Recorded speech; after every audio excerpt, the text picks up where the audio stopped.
నమస్తే. నేను మీ బాబీ వర్ధన్. బీబీసీ వాయిస్ ఛానల్‌లోని కామెంటరీ బాక్స్ కార్యక్రమానికి స్వాగతం. ఈరోజు అత్యంత ఆసక్తికరమైన ఒక అంశం మీద కామెంట్ చేయడానికి నేను మీ ముందుకొచ్చాను. మన కామెంటరీ బాక్స్‌లో ఎక్కువ మానవాసక్తి అంటే హ్యూమన్ ఇంట్రెస్టెడ్ స్టోరీలని చేయాలని గతంలో అనుకున్నాము. ఇప్పుడు కూడా మనం అదే చేస్తున్నాం.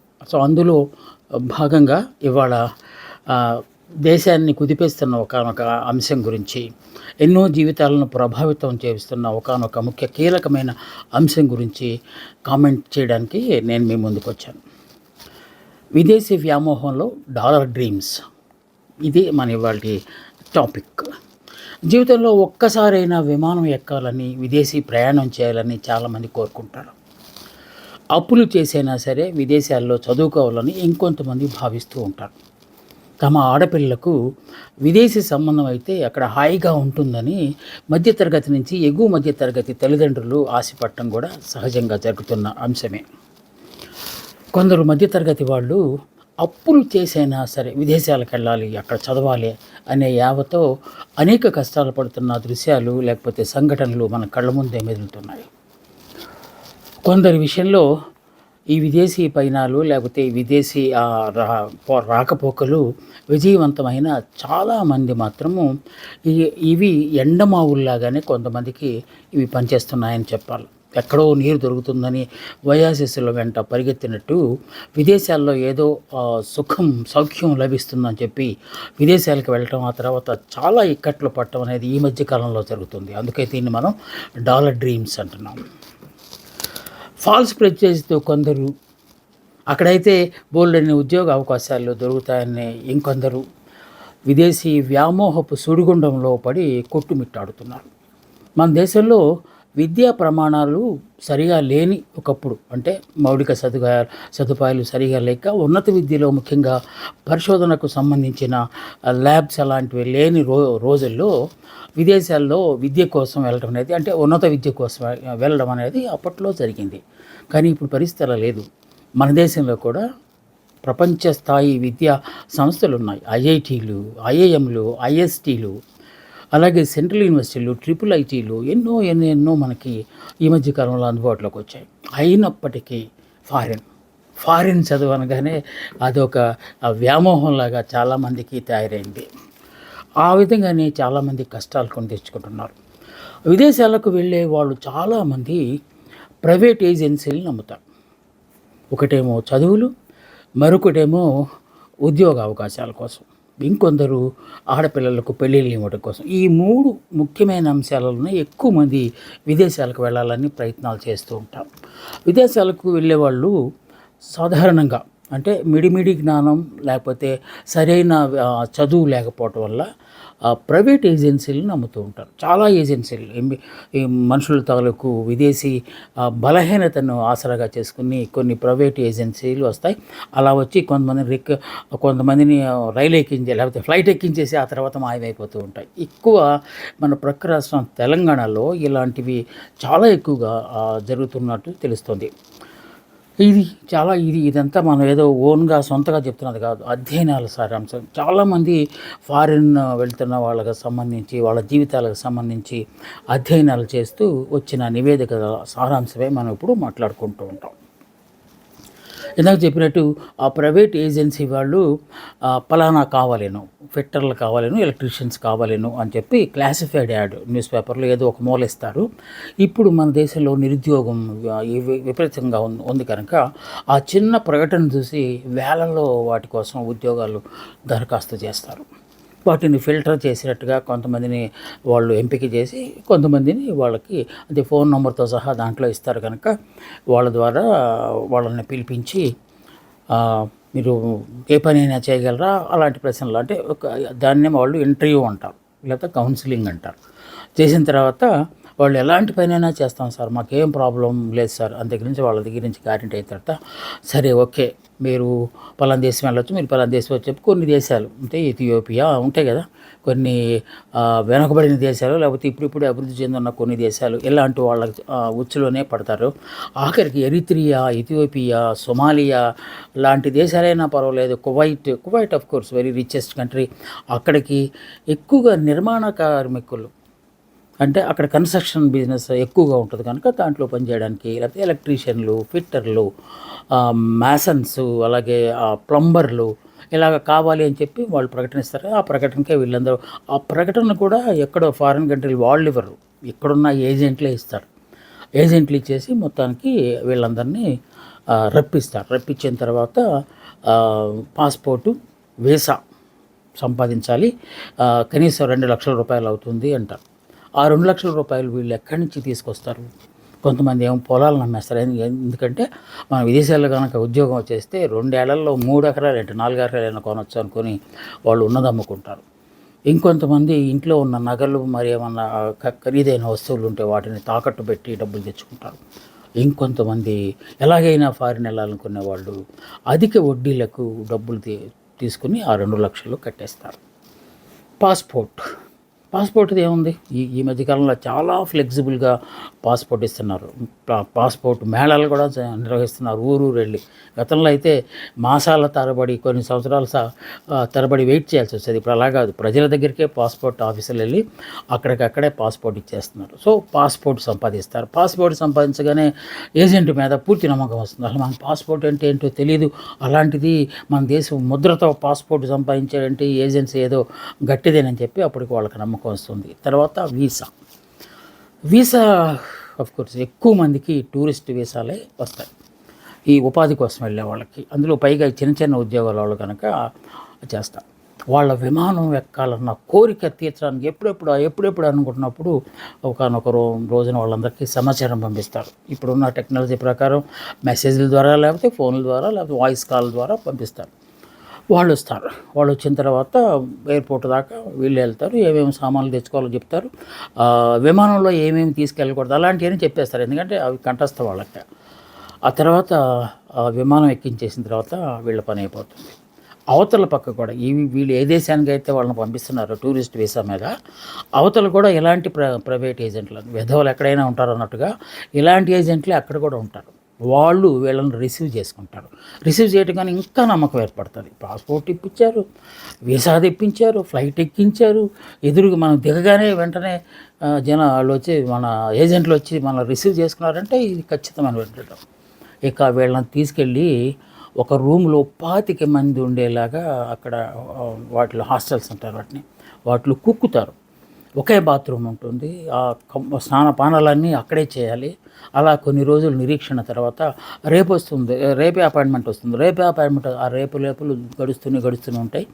ఇంకా 3 రోజుల్లో వీసా గడువు ముగుస్తుందనగా ఒకానొక కన్స్ట్రక్షన్ కంపెనీలో నిర్మాణ పనుల్లో వీళ్ళందరినీ గుంపులుగా ఒక్కొక్క చోటకి పంపించేస్తారు. అంటే ప్రతి దేశంలో ఏ దేశంలో అయితే వెళ్ళారో అక్కడ ఉన్న ఏజెంట్లు, ఈ నకిలీ ఏజెంట్లు లేకపోతే వాళ్ళతో ఒప్పందాలు కూర్చుంది ఏజెంట్లు ఆ చిన్న అవకాశం కల్పించి మీరు చేసుకోండి ఇంక మీకు తిరగలేదని చెప్పి వాళ్ళు మాయమైపోతారు.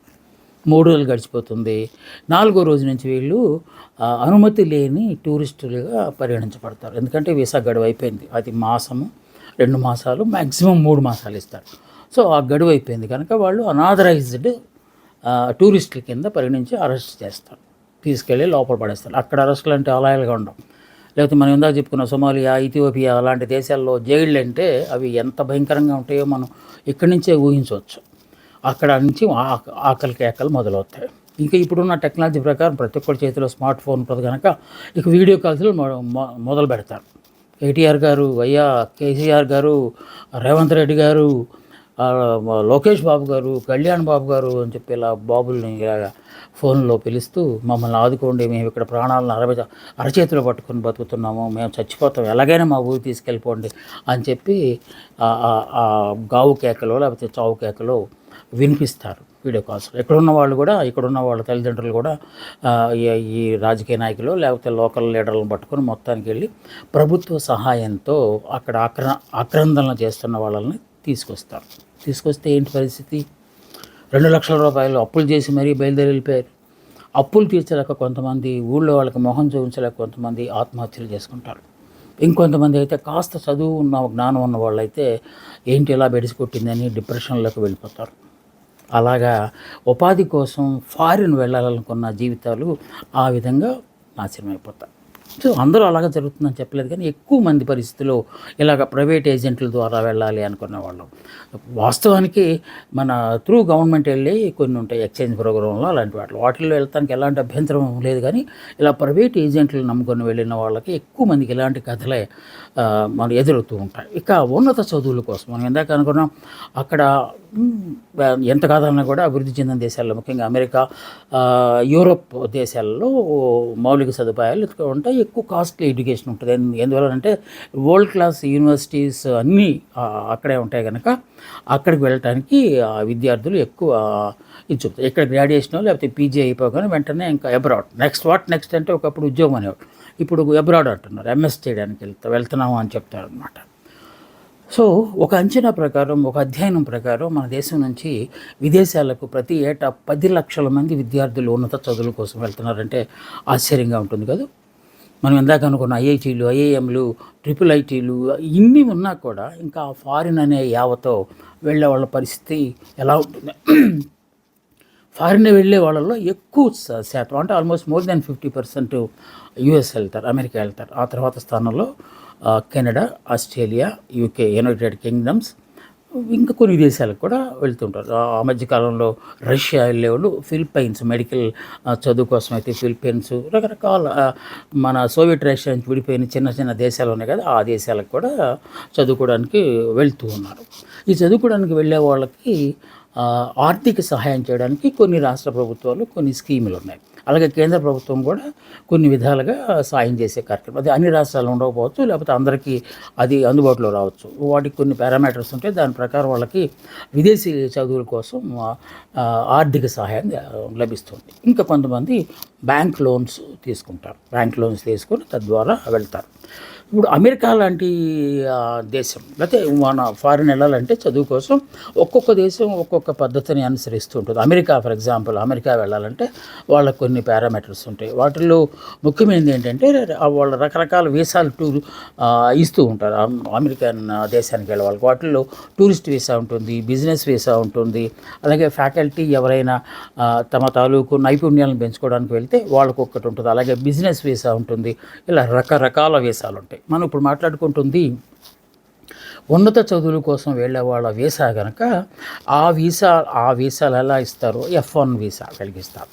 సో మిగతా వాళ్ళందరికీ H1 వీసా. ఇప్పుడు మన ట్రంప్ అమెరికా అధ్యక్షుడిగా రెండోసారి పదవి బాధ్యతలు చేపరించిన తర్వాత చాలా మార్పులు చేర్పులు చేశారు, కోత విధించారు. విదేశాల నుంచి వచ్చే వాళ్ళందరూ మా దేశాన్ని దోచుకు తింటున్నారు లాంటి ఏసడింపులతో కొంతవరకు అమెరికా వెళ్ళే వాళ్ళ సంఖ్య తగ్గినప్పటికీ మరీ అంతగా మాత్రం తగ్గినట్టుగా కనిపించట్లేదు. దానికోసం భాషా ప్రావీణ్యం కోసం వాళ్ళకి టోఫెల్ అని ఒక ఇంగ్లీష్ తాలూకు సామర్థ్యం ఎలా ఉందని తెలుసుకోవడం, దాన్ని ఒకటి క్లియర్ చేయాలా, దాంట్లో మంచి ర్యాంకు రావాలి. అందరూ పాస్ అవడం వరకు ఓకే, కానీ హయ్యెస్ట్ ర్యాంక్ ఉన్న వాళ్ళకి మాత్రమే అక్కడ ప్రాధాన్యత ఇస్తారు. టోఫెల్ అంటే అమెరికాకు వెళ్ళే వాళ్ళకి. అది కాకుండా తల్లిదండ్రుల తాలూకు బ్యాలెన్స్, అదే బ్యాంకు బ్యాలెన్స్ సహేతుకంగా ఉండాలి.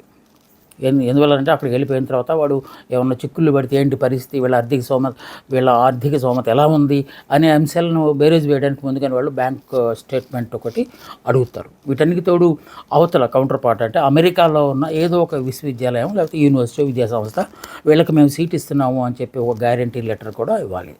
అవన్నీ ఇచ్చిన తర్వాత మాత్రమే వీళ్ళని ఇంటర్వ్యూ చేసి వీసా ఇచ్చి స్టూడెంట్ వీసా అక్కడికి పంపిస్తారు. వెళ్ళిన తర్వాత చాలామంది ఎక్కువ మంది అక్కడికి వెళ్ళిన తర్వాత చదువు ప్రారంభించిన తర్వాత చదువుతో పాటు పార్ట్ టైం ఉద్యోగం చేయటం అనేది తప్పనిసరిగా చేయాల్సిన పని. మళ్ళీ అనుకొద్దాం. సో ఇది అమెరికాకి సంబంధించింది. ఇక England, UK and other Europe నేషన్స్కి వెళ్ళే వాళ్ళకి కూడా కొన్ని ఎగ్జామినేషన్ SELT అంటే సెల్ట్ అంటారు. ఆ సెల్ట్ అంటే అది లాంగ్వేజ్కి సంబంధించింది అది కూడా. సో అది పాస్ అవ్వాలి. మనం ఇందాక టోఫెల్ అనుకున్నట్టుగా SELT అది పాస్ అవ్వాలి. అలాగే ఇంగ్లాండ్ అయితే వాళ్ళు ఇంకోటి అడుగుతారు, మెడికల్ సర్టిఫికేట్ అడుగుతారు. ముఖ్యంగా ట్యూబర్కులస్ అంటే క్షయవ్యాధి లేదు అనే ఒక సర్టిఫికేట్ కూడా వాళ్ళు తీసుకుని ఉండాలి. అంటే ఫిట్నెస్ సర్టిఫికేట్ తీసుకున్నారు. ఇంకా కొన్ని దేశాల్లో క్షయవ్యాధిని అంటువ్యాధిగా భావిస్తారు, అందువల్ల అలాంటిది ఏమీ లేదు అని చెప్పి తీసుకోవాలి. అలాగే యాక్సెప్టెన్స్ లెటర్ కూడా అవతల వ్యక్తులు, అవతల యూనివర్సిటీ వాళ్ళు మీకు సీట్ ఇచ్చాము అని చెప్పి పంపించిన ఆఫర్ లెటర్, కాల్ లెటర్ అంటారు అలా, అది కూడా దాంట్లో జత చేసి మొత్తానికి యూరోప్ దేశాలు, ఇంగ్లాండ్తో సహా యూరోప్ దేశాలు వెళ్ళడానికి అలాంటివి. మనం ఇందాక అక్కడికి వెళ్ళిన తర్వాత పార్ట్ టైం జాబులు చేయాలి. ఎందువల్లనంటే ఇప్పటికే తల్లిదండ్రులు కొన్ని లక్షల్లో అప్పులు చేసో, లేకపోతే ఉన్న సొమ్ము అంతా డిపాజిట్లు ఉన్న సొమ్ములు కానీ, లేకపోతే రకరకాల వాటిల్లో దాచిపెడతారు కదా, పొదుపు చేస్తారు కదా, అవన్నీ ఇచ్చేసి పంపిస్తారు. కొంతమంది అయితే బ్యాంక్ లోన్, స్టడీ లోన్ తీసుకొని కొంతమంది వెళ్తారు. మళ్ళీ డబ్బులు కావాలంటే ప్రతి నెల చాలా, ఎందుకంటే కాస్ట్ ఆఫ్ లివింగ్ చాలా ఎక్కువ యూఎస్లో, అదే మన ఫారిన్ కంట్రీస్లో. సో దానికి అనుగుణంగా బతకాలంటే వెళ్ళిన తర్వాత ప్రతి నెల ఇక్కడలాగా ఒక 500 పంపిస్తే సరిపోతుంది, ఒక 1000 రూపాయలు పంపిస్తే సరిపోదు, అక్కడ లక్షల్లో పంపించాలి కనుక ప్రతి నెల పంపడం అంటే ఇబ్బంది. కనుక వాళ్ళు కనీసం పాకెట్ మనీ సంపాదించుకోవడం కోసం ఏదో ఒక చిన్న పార్ట్ టైం ఉద్యోగంలో చేస్తారు. ఆ పార్ట్ టైం ఉద్యోగాలు ఎలా ఉంటాయంటే పెట్రోల్ బంక్, మనలాగా పెట్రోల్ బంక్ లాగా బ్లూ డ్రెస్ వేసుకుని ఇలా పోయిటలు అలాంటిదే ఉండదు అక్కడ, అంత మెకనైజ్డ్. వాళ్ళు ఒక స్టోర్లో కూర్చొని అక్కడ మానిటర్ చేస్తూ ఉంటారు, కొడితే వెళ్తూ ఉంటారు అనమాట. అసలు అంత కాస్ట్లీగా ఉంటుంది. పేపర్ మాల్స్ అంటారు, న్యూస్ పేపర్ మాల్స్. సో అక్కడ కూడా పేపర్స్ అన్ని దాంట్లో పెట్టేస్తే ప్రెస్ అయ్యగానే పేపర్ బాటిల్స్ బయటకు వస్తాయి. అట్లాగా డిపార్ట్మెంటల్ స్టోర్స్, హోటల్స్, రెస్టారెంట్లో క్యాషియర్లుగా కూర్చుంటారు చాలామంది. ఇలా రకరకాల ఉద్యోగాలు వాళ్ళు చేస్తుంటారు. ఇంకా అన్నిటి నుంచి క్యాటరింగ్ కూడా వెళ్తారు. ఎక్కడైనా పెద్ద ఫెస్టివల్స్ ఫంక్షన్స్ అవుతూ ఉంటే ఆ ఫంక్షన్లో వడ్డించడానికి వెళ్తారు, లేకపోతే సర్వింగ్కి హెల్ప్ చేయడానికి వెళ్తారు. అమ్మాయిలు అయితే అది మనం అనుకోకూడదు కానీ చాలా జరుగుతున్నాయి. అమ్మాయిలు అయితే బేబీ సిట్టింగ్ కూడా వెళ్తారు. ఎందుకంటే ఆ రోజంతా ఉండాల్సిన అవసరం లేదు. వాళ్ళు కొన్ని స్టడీ అవర్లు అయిపోయిన తర్వాత మనలాగా 20 అవర్స్ అక్కడే ఉండాలి, 8 అవర్స్ ఉండాలి, 10 అవర్స్ ఉండాలంటే ఏముండదు. అక్కడ ఏదో ఒక 2-3 క్లాసులు అయిపోయాక వెంటనే ల్యాబ్కో లైబ్రరీకో వెళ్ళాలి. సో ఆ సమయంలోనే ఈ బిడ్డలు బయటికి వెళ్ళిపోయి పార్ట్ టైం ఉద్యోగాలు చేసి ఇంత గంటలకి ఇంత అని మన భాషలో చెప్పాలంటే కూలి, సో రెమ్యునరేషన్ వాళ్ళకి ఇస్తారు. అది తీసుకుని వెళ్ళి వాళ్ళ జీవనం కొనసాగిస్తూ ఉంటారు. కానీ అదే మన దేశంలో మన ఇంటి దగ్గర ఉన్నప్పుడు ఏదైనా చిన్న పని చెప్తే విసుక్కునే మన పిల్లలు అక్కడికి వెళ్ళి ఏ పనైనా చేస్తానికి సిద్ధమవుతారు. ఎందుకంటే వచ్చారేక దిగిపోయారు, ఊబిలో దిగిపోయారు. అవి ఎండమావులని తెలియక పరుగులు పెట్టి ఫారిన్ కంట్రీ వచ్చేసారు మొత్తానికి. కానీ వెనక్కి వెళ్ళిపోతే చాలా అవమానంగా ఉంటుంది. అందుకే ఎలాంటి కష్టాన్ని అయినా భరించడానికి అక్కడ వాళ్ళు చెప్తారు. ఈ మధ్య కాలంలో ఇండియన్స్ మీద బ్లాక్స్ అందరూ చేస్తారని కాదు కానీ కొన్ని సంఘటనలు జరుగుతున్నాయి. మన ఆంధ్రప్రదేశ్కి, తెలంగాణకు సంబంధించిన కొంతమందిని అక్కడ వాళ్ళు చంపేశారు. ఎందుకంటే అక్కడ గన్ కల్చర్ ఎక్కువ. క్యాషియర్ ఎవడన్నా అపరిచితుడిలా కనిపించాడంటే వీడెవడో ఫారిన్ నేషనల్ అనగానే వచ్చేసి గబగబలాకెళ్ళి కాల్ చేసేయాలి, అలా చేస్తున్నారు. సో బతుకు భయం కూడా ఈ మధ్యకాలంలో ఎక్కువైపోయింది అక్కడ.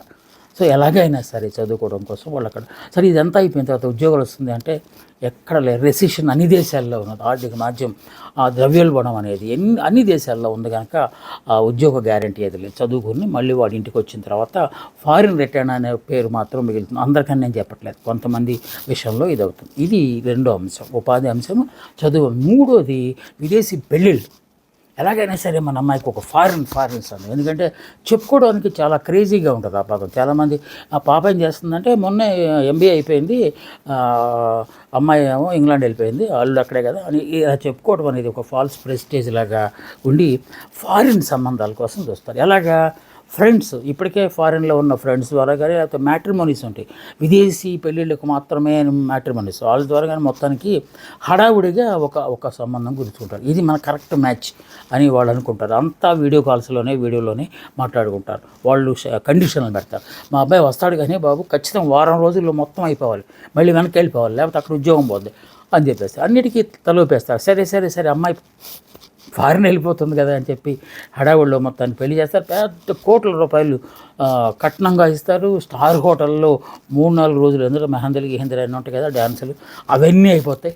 ప్రీ షూట్లు, వీలైతే ప్రీ షూట్లు, పోస్ట్ షూట్లు అన్నీ అయిపోయిన తర్వాత ఆఖరికి వాళ్ళకి తొలి రాత్రి మధురానుభూతి కోసం సాధారణంగా అమ్మ ఇంట్లో చేస్తారు, కానీ అలా కాకుండా దాన్ని కూడా హోటల్లోనే కాస్ట్లీయెస్ట్గా చేసేసి ఇంకా అంతా సిద్ధమైపోయింది. అమ్మాయిని ఫ్లైట్ ఎక్కించే ముందు అప్పగింతల సీన్లో మాత్రం అందరూ కళ్ళనీళ్ళు పెడతారు.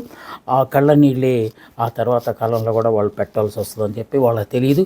మొత్తానికి అమ్మాయి వెళ్తున్నప్పుడు భారంగా వాళ్ళందరూ హృదయాలు మారిపోతాయి.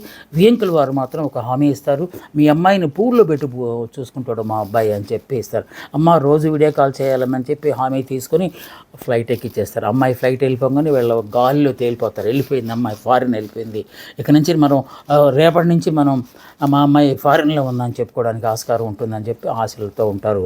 వెళ్ళిన 3 రోజుల పాటు వీడియో కాల్స్ వస్తాయి. ఆ తర్వాత 3 రోజులకు ఒకసారి మామూలు కాల్స్ వస్తాయి. ఆ కాల్స్లోని అమ్మాయి మాటల్లో ఏదో తేడా కనిపిస్తుంది. ఏంటమ్మా అంటే ఏమో చెప్పదు. ఆ తర్వాత మెల్లగా బయటపెడుతుంది. అబ్బాయి సకల కళ వల్లభుడు, తాగుతాడు, అమ్మాయిని తీసుకొస్తున్నాడు, అదేమంటే ఇక్కడ కల్చర్ అంటాడు, నువ్వు కూడా చేయి, కావాలంటే నన్ను కూడా చేయమంటున్నాడు అని ఏడుస్తూ ఆమె చెప్తే నేను వచ్చేస్తాను, ఇండియా వచ్చేస్తాను. లేదమ్మా మన పరువు పోతుంది, ఎంత కష్టపడి నీకు పెళ్లి చేశాము, ఎలాగోలా అల్లుడు గారిని మార్చుకోవడానికి ట్రై చేసి సర్దు, మేము కూడా మాట్లాడుతాంలే, వాళ్ళ అమ్మ నాన్నలతో మాట్లాడతాం, ఇలా చెప్తూ ఉంటారు. అయినా సరే బాగా ముదిరిపోయిన తర్వాత ఒకానొక రోజున ఎవరో నైబర్స్ లేకపోతే వాడే ఫోన్ చేస్తాడు, మీ అమ్మాయి కాలు జారి పడిపోయిందనో లేకపోతే ఇంకేదో యాక్సిడెంట్ అయిందనో ఇలా చెప్పేసి ఫోన్ చేస్తాడు. అమ్మాయికి హాయిగా వెళ్తుందని చెప్పి టాటా చెప్పిన వాళ్ళు, లేకపోతే అప్పగింతలు చెప్పిన వాళ్ళు అమ్మాయిని కాకుండా అమ్మాయి శవాన్ని తీసుకురావడం అనేది ఈ మధ్యకాలంలో చాలా సందర్భాల్లో జరుగుతున్నది. ఇవన్నీ కేవలం విదేశీ వ్యామోహపు డాలర్ డ్రీమ్స్లో ఉండటం వల్ల జరిగే అనర్థాలు. అదే పెళ్లి చేసుకున్నదైతే మన ప్రకారం భారతదేశంలో పెళ్ళిళ్ళు ఎంత బాగా జరిగితే మనకు తెలిసిందే. పెళ్లి చూపులు, ఆ తర్వాత ఇటు వాళ్ళు తాలూకు పరిచయాలు, తర్వాత ఎంక్వైరీలు ఎన్ని చేసుకున్న తర్వాత పెళ్లి చేస్తారు. ఫారిన్ లాంటి అలాంటిది ఏం లేదు, ఫారిన్ అయితే చాలు ఇంకంతే అనే దశ నుంచి ఈ బిడ్డల్ని అనవసరంగా మనం పోగొట్టుకుంటున్నామేమో అని చెప్పి అనిపిస్తుంది. విదేశాల్లో స్థిరపడిన చాలామంది ఉన్నారు కదా, అలాగని అందరూ అలా కాదు, చాలామంది విదేశాల్లో స్థిరపడిపోయి బాగా రిచెస్ట్ పర్సన్స్గా అయిపోయారు. వాళ్ళు ప్యారలల్గా మన దేశం అంటే అమెరికాలో చాలా లక్షల మంది ఉన్నారు. అమెరికాలో రకరకాల అసోసియేషన్ ద్వారా చాలా సేవలు చేస్తూ ఉన్నారు. కానీ విదేశాల్లో ఉండటం వల్ల కొన్ని కోల్పోవాల్సి వస్తుంది. మనం ఫర్ ఎగ్జాంపుల్ మన ఊరిలో జరుగుతున్న ఒక పెద్ద పండగకి మనం రాలేము, మన ఇంట్లో జరుగుతున్న ఒక శుభ కార్యానికి కూడా మనం రాలేని పరిస్థితి. ఎందుకంటే వెంటనే బయలుదేరడానికి అక్కడ ఫ్లైట్లు ఆఖరికి ఇంట్లో వాళ్ళు, ఆప్తులు, అమ్మ నాన్నల్లో ఎవరో ఒకరు పోయినా సరే రాలేని వాళ్ళు కొంతమంది ఉన్నారు. ఇక బిడ్డల సంగతికి వచ్చేసరికి న్యూక్లియర్ ఫ్యామిలీస్, అక్కడ పెద్ద ఫ్యామిలీలు, అమ్మమ్మ తెలియదు, నానమ్మ తెలియదు, ఆంటీ అంకుల్ తప్ప వాళ్ళకి ఏమీ తెలియదు. అలాంటి భయంకరమైన వాతావరణంలో పెరిగే వాళ్ళు ఆ తర్వాత కాలంలో తమ సొంత తల్లిదండ్రులను కూడా బయటికి పంపించే కార్యక్రమం. ఇది ఒక పెద్ద విషస్ సర్కిల్, విషవలయం. ఒకరు మీరు చేసిందే మిగతా వచ్చే జనరేషన్ వాళ్ళు కూడా చేస్తారని దాని గురించి మళ్ళీ నేను ముందే చెప్తున్నాను. ఇది అందరి విషయంలో ఇలాగే జరుగుతుందని మాత్రం నేను చెప్పట్లేదు, చాలామంది విషయంలో మాత్రం ఇదే జరుగుతుంది. స్వదేశంలో ఎన్నో అవకాశాలు ఉన్నప్పటికీ విదేశాలకు వెళ్ళిపోయి విదేశీ వ్యామోహంలో పడిపోయి అక్కడ డాలర్ డ్రీమ్స్లో ఊహల్లో ఉండిపోయే వాళ్ళు మాత్రం చాలా వరకు మోసపోతూనే ఉన్నారు. అభివృద్ధి చెందడానికి, నైపుణ్యాలు పెంచుకోవడానికి విదేశాల్లో వెళ్ళడంలో తప్పు లేనే లేదు. కానీ అదే జీవితం అనుకుని వెళ్తే మాత్రం, ఆ ఎండమావుల వెంట పరుగులు తీస్తే మాత్రం ఇలాంటి విషాదపు కథలు కానీ జీవితాలన్నీ మిగిలిపోతాయని అందరూ గమనించాలి.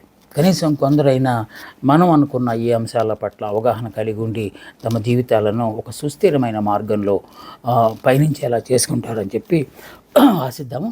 ఇది విదేశీ వ్యామోహంలో డాలర్ డ్రీమ్స్ అనే అంశం మీద ఇవాళ మనం కామెంటరీ బాక్స్లో చేసిన ఒకానొక అంశం మీకు నచ్చిందని, మీరు కూడా కొన్ని అంశాలతో నేను ఏకీభవిస్తారని భావిస్తూ మళ్ళా వచ్చే వారం మరొక ముఖ్యమైన అంశంతో మీతో మాట్లాడటానికి నేను వస్తాను. అందాక సెలవు. నమస్తే, మీ బాబీ వర్ధన్.